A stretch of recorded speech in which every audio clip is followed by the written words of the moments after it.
tiba-tiba itu jam berapa ya? Sekitar setengah 3 pagi kalau nggak salah. Ada yang bunyi gini, ada yang bersuara bunyi gini. Housekeeping. Housekeeping. Wah, kacau kan? Nggak lama, tahu nggak apa? Ada bunyi jejak kaki orang kayak rame. Gerdek, kayak orang ngumpul di depan pintu kamar gue. Ngeri nggak lo? Bunyi keran.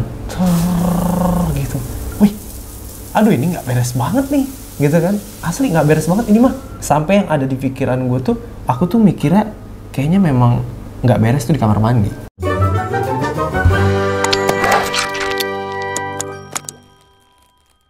Assalamualaikum warahmatullahi wabarakatuh. Welcome back to Error, Eja Horror.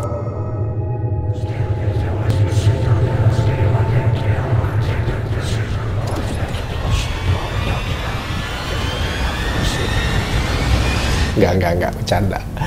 Kalian mungkin pasti kangen sama konten ini. Itu tuh udah lama banget gue nggak ngonten lagi. Tapi mungkin gue juga belum pernah ngejelasin secara konkret di YouTube kenapa sih gue nggak ngonten horor lagi gitu. Tapi mungkin ada yang pernah denger juga beberapa kali gue spill juga di Instagram ataupun di story. Gue pernah bilang gue tuh nggak ngonten horor lagi karena gue dapet ilham ataupun dapet hidayah waktu gue umroh. Itu tuh seketika aja waktu di sana gue dikasih tahu kayak dapet ilham jangan lagi ngonten horor ya. Nggak tahu, nggak ada yang ngomong, gue cuman kayak nangkep aja. Dan alasannya itu yang gue tangkap adalah karena kalau kita ngonten horor sama aja kita mendekati hal-hal yang negatif. Takutnya kebawa pulang. Ingat waktu dulu kita pernah ngonten di Rumah Pengabdi Setan. Yang ini nih kontennya. Ini tuh juga rame banget kontennya. Tapi apa? Efeknya pas pulang banyak banget cerita-cerita dan kasus-kasus yang terjadi di rumah kita. Waktu itu masih di apartemen. Ya kalender jatuh tiba-tiba. Terus juga di dalam kamar mandi tiba-tiba bau darah. Itu gue sama Diki nyaksiin langsung. Bahkan Diki pernah kekunci di dalam toilet kamar mandi apartemen. Dan itu nyata cerita yang tidak terekam sama kamera. Tapi itulah alasan kuat gue untuk berhenti tidak ngonten horor lagi. Tapi sekarang gue mau bahas nih bahwa banyak fenomena sekarang ini bahwasanya cerita-cerita horor itu banyak bermunculan karena banyak juga konten creator ataupun vlogger-vlogger yang membahas tentang cerita-cerita horor yang terjadi di masyarakat Indonesia. Dan akhirnya banyak cerita-cerita horor yang terblow up, viral, dan juga bisa diketahui oleh banyak orang. Bahkan juga ada banyak film yang diadaptasi dari cerita nyata seperti kayak Terowongan Casablanca, Rumah Kentang, kemudian Hantu Jeruk Purut, dan juga yang terakhir yang paling viral banget adalah KKN di Desa Penari. Tapi apakah itu semua nyata? Apakah itu semuanya real? Wallahu a'lam bishawab. Dan bahkan akhir-akhir ini juga ada video yang lagi viral banget di sosial media. Itu ada orang yang punya ibu, dan ibunya itu akhir-akhir ini, beberapa tahun ini, dia suka tantrum di rumahnya. Sampai ada banting-banting meja nih kayak gini. Dan setelah gue analisa lewat videonya yang gue tonton, itu ada dua analisanya. Dari medis dan juga goib. Menurut kalian mana yang benar? Dan ada satu lagi yang paling menggemparkan sekarang itu adalah tahu Lala. Nah, ibunya itu diduga kena santet. Apakah lagi-lagi itu semua nyata? Gue juga nggak tahu. Dan sekarang gue mau berdiskusi sama bini gue sendiri. Gue pengen tanya, menurut dia tuh percaya nggak sih tentang goib ini? Tentang hantu, setan, ataupun semacamnya. Yuk, kita panggil istri gue. Sayang! Ya. Nggak tahu. Jarang-jarang konten serius kayak gini ya. Tapi ini, aku juga sebenarnya pengen kepo. Kayaknya hal ini juga jarang kita bahas kan soalnya. Kamu tuh sebenarnya percaya nggak sih sama horor, goib, hantu, setan? Percaya apa percaya ada percaya. Percaya berarti ya? Percaya. Atau percaya tidak percaya? Percaya tapi enggak yang wah iya, karena aku nggak pernah ngalamin apa-apa gitu loh. Sama sekali nggak pernah ngalamin? Ya sebenarnya kalau misalkan dibilang kayak gangguan lah, suara atau bunyi-bunyi kayak gitu, ya aku nganggap itu bukan apa-apa gitu. Emang akunya aja lagi takut, jadi sugestinya jelek gitu. Tapi kalau kamu ngelihat video yang ini, yang si ibu tantrum di rumah itu kan kita udah nonton juga sama-sama kan. Itu menurut kamu apa yang menyebabkan ibu ini kena gangguan itu? Percaya nggak kalau itu ternyata ada gangguan goib? Bisa jadi bisa enggak. Bisanya kenapa? Dan enggaknya kenapa? Ya karena mungkin cerita anaknya waktu itu kan ada podcast juga kan yang gara-gara pulang haji kali ya.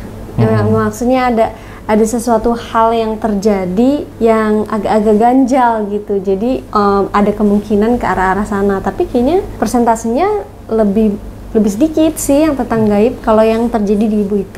Ketimbang medis. Kayaknya lebih ke medis sih. Mudah-mudahan ya. Karena sih. sedikit kita review ceritanya bahwa yang kita nonton ya dari video itu, si ibu ini jadi sekitar tahun 2010-an ya, itu udah mulai aneh di rumahnya. Oh enggak, kirain aku hajinya. Hajinya 2010 pulang Oh haji sebelum mungkin haji. beberapa tahun. Tapi sebelum haji, di 2006. Oh iya. Di 2006 itu kalau nggak salah ya, itu ibu ini tuh udah kayak aneh di rumah, kayak udah berbeda. Si anaknya tuh cerita pas dia mau dibekelin kan ke sekolah, itu bekalnya aneh, kayak rasanya nggak ada, kayak gitulah, udah mulai aneh. Terus pas pergi haji, katanya ada yang nyolek nih di sana. Enggak, bukan nyolek dan bilang kamu jangan cerewet. itu, tapi dalam bahasa Arab. Kayak nepuk gitu, terus ngomong bahwa kamu jangan cerewet. Padahal nggak ada orang kan. Tapi di Indonesia bener-bener itu nggak ada Jadi diam. ngomong. Dia lebih diam. Jadi diam. Dan sampai berapa tahun, berapa lama diem, malah jadi tantrum. Sampai sekarang. Tapi kayaknya aku juga sama sih. Mikirnya ada dua kemungkinan, tapi lebih besar ke medis. Tapi kita juga nggak tahu kan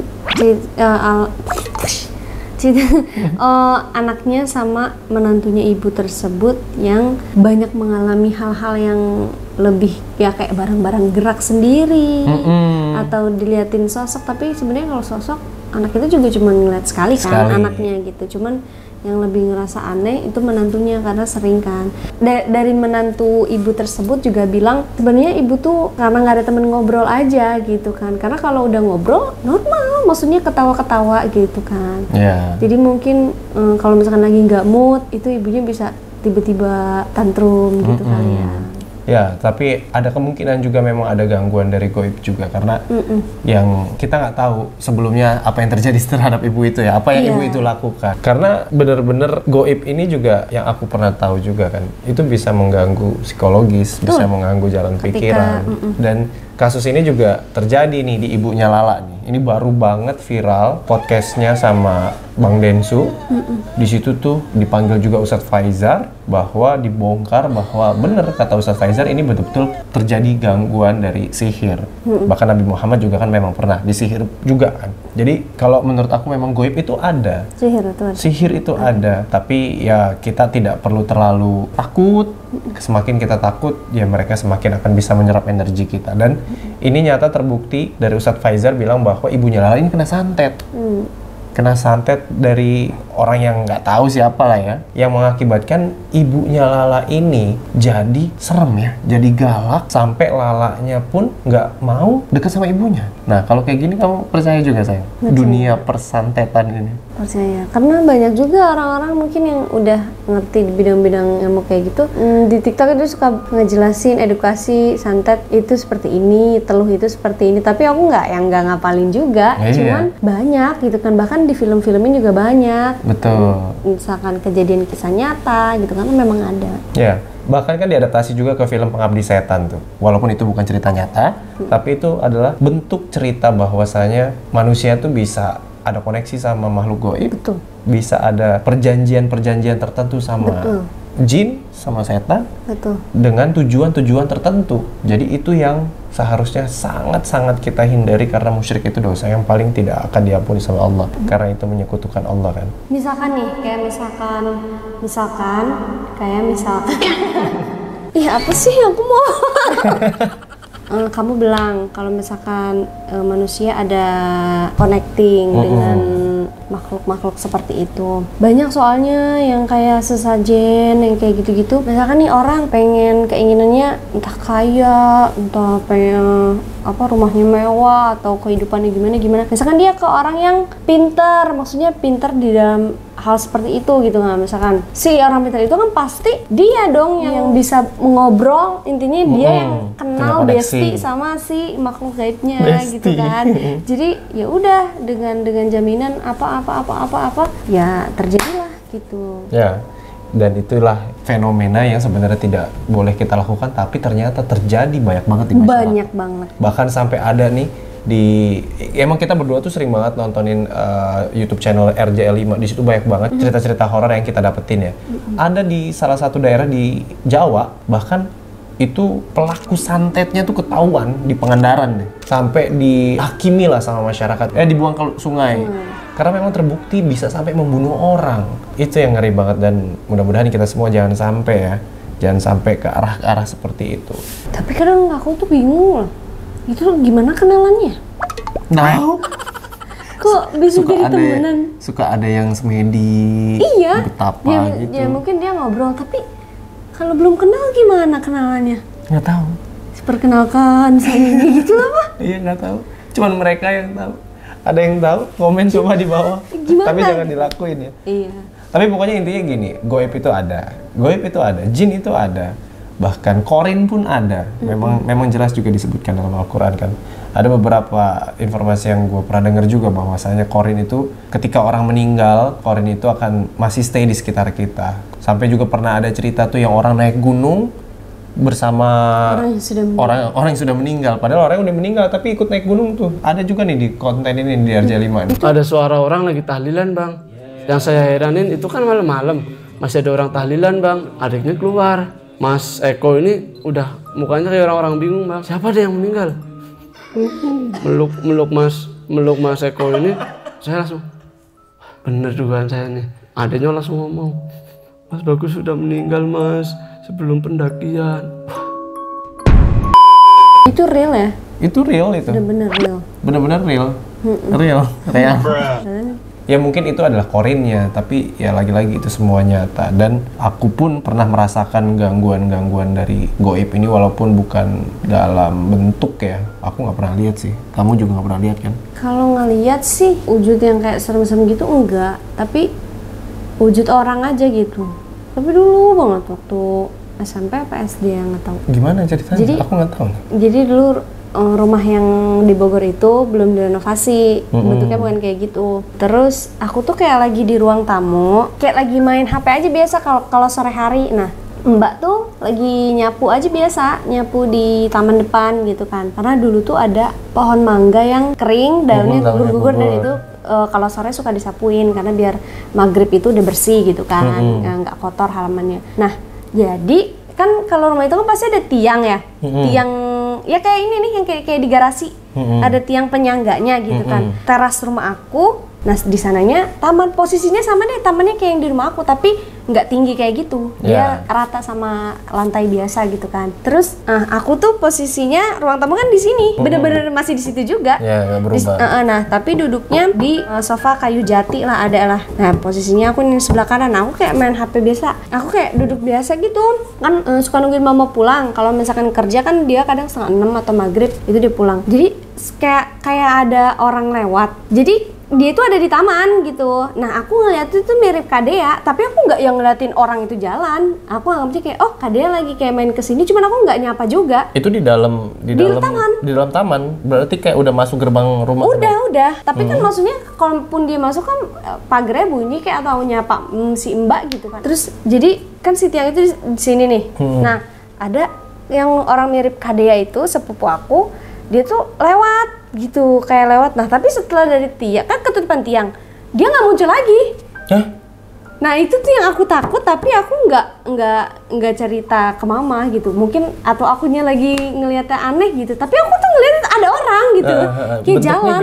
Kadea, maksudnya perawakannya mirip Kadea aja. Kadea nggak berhijab gitu, ada rambutnya berarti? Ada rambutnya, kan memang Kadea belum berhijab waktu itu. Tapi kamu nggak nanya, Kadea nih kemarin ada di sini nggak, main ke rumah nggak? Enggak, karena kalau misalkan dia bilang enggak, terus dia kayak lu lihat enggak. Pokoknya aku lebih kayak mendem aja gitu sih orangnya. Jadi nggak cerita ke mama juga? Cerita. Apa kata mama? Ya lupa juga ya dia ngomong apa. Maksudnya kayak kalau mama juga percaya dia ada, tapi kalau misalkan nggak ganggu ya kita nggak usah ganggu dia gitu. Ya setiap rumah juga penghuninya pasti ada gitu. Ya kalau aku sih kalau ngelihat enggak ya, sekelebat kayak ataupun itu alhamdulillah enggak dan jangan sampai ya. Tapi kalau ngerasain sampai mau kemasukan itu ada di vlog. Waktu di apa? Genggong. Oh iya, di Hotel Genggong. Ada ketawa.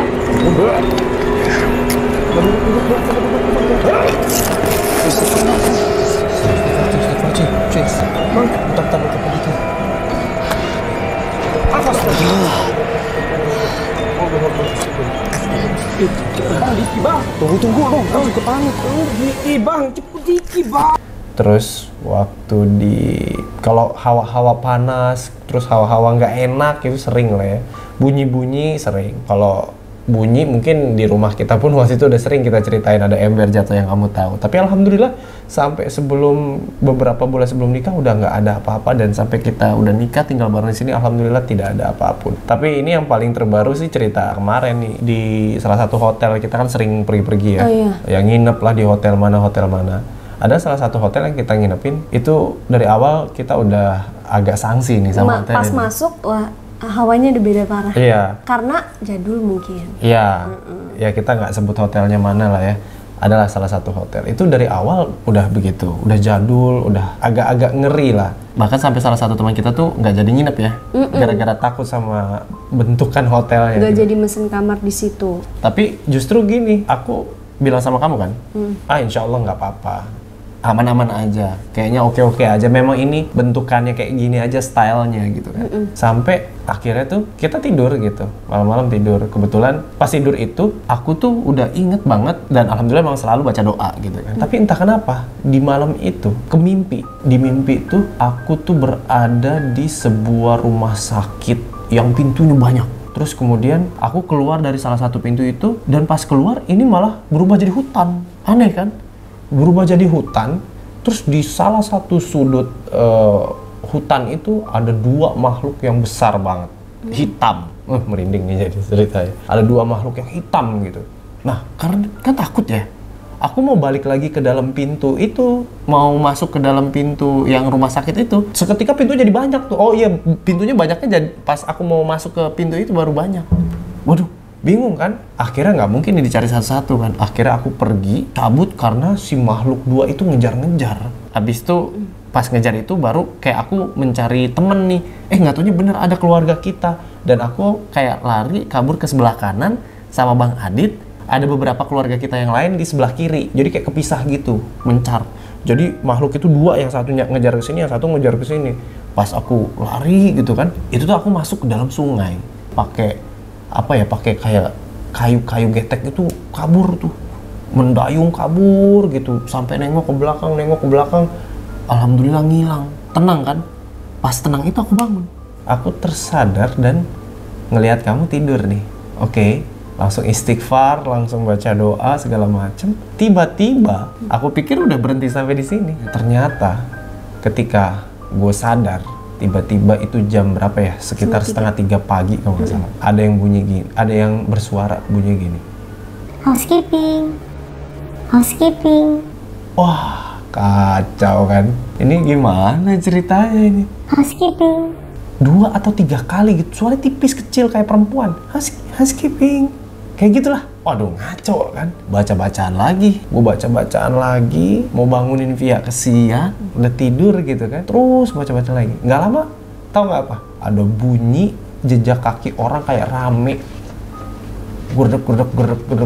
Kayak orang ngumpul di depan pintu kamar gue. Ngeri nggak lo? Belum lagi sampai di situ selesai. Gue baca-bacaan lagi. Terus tiba-tiba ada lagi gangguan. Bunyi air di wastafel kamar mandi. Ngakak parah. Itu kayak ya Allah, bertubi-tubi Mei. Asli kamu tidur, aku diserang gitu asli. Bunyi keran. Gitu. Wih, aduh ini nggak beres banget nih.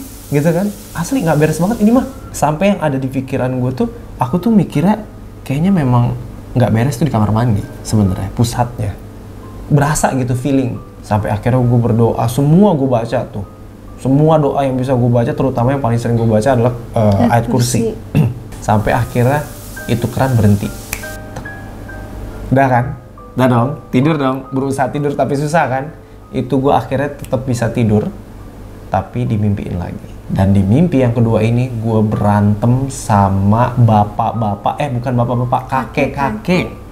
Gue berantem sama kakek-kakek yang tangan sama kakinya itu panjang.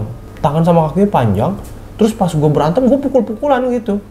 Tapi pas gue tonjok sampai ke bawah, ini ceritanya gue menang ya di mimpinya ya. Gue menang alhamdulillahnya tuh. gue menang, tapi dia bisa ketekuk gitu, jadi kayak dompet, tek gitu, jadi gepeng. Dan waktu gue pukul-pukulin ini, pas gue ngeliat di belakangnya itu dia ada lagi tuh yang hitam gede yang dari mimpi awal. Dia kayak ngeliatin gue dari jauh. Wah, parah. Tiba-tiba bangun lagi, udah subuh, dan itu subuhnya udah agak menjelang mau jam 6-an gitu, kayak telat gitu. Padahal gue tidur kayak nggak pules tuh kan, mimpi terus kan. Pas bangun kayak capek banget, parah. Jadi kayak di mimpi itu energi gue terkuras, dan itu kayak gue berasa banget di fisik gue aslinya tuh gue capek banget. Pas bangun, mengantuk banget malahan. Gue berkegiatan waktu itu sama kamu, kita ada kondangan ya. Itu sepanjang kondangan ngantuk. Sampai akhirnya pulang ke rumah, pas nyampe padahal masih sore ya. Aku udah tidur. Saking gue berasa capeknya. Tapi itulah, itu bisa aku bilang bahwa itu benar-benar dari gangguan mereka. Aku nggak tahu faktornya apa.